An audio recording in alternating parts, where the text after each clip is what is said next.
Bodyweight deficit back lunges. The idea behind a deficit back lunge is that you go deeper into that lunge, helping you get more of a stretch through your glutes and hamstrings, ideally hoping to help you build a little bit of muscle and increase your mobility in that single leg.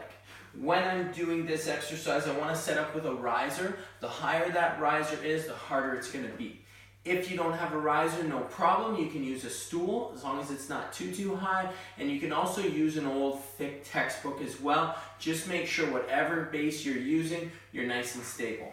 I'm going to stand on top of that riser. From here, I'm going to lunge back. I'm getting nice and deep. Notice how my knee is not driving too far forward, so I don't want to place too much emphasis on my knee, but I want a good stretch through my glutes and hamstrings, and I'm going to drive up 1 rep.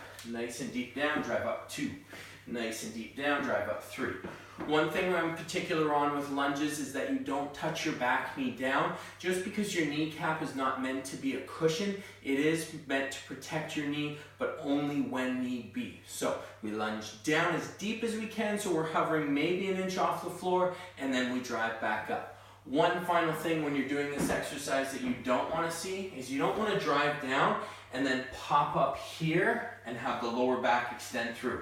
Make sure as you get to the bottom, you're driving that hip all the way through, standing up nice and tall. You're not doing any half reps like so. You're coming all the way up, back down, all the way up, back down, using that glute and that hamstring to do most of the work.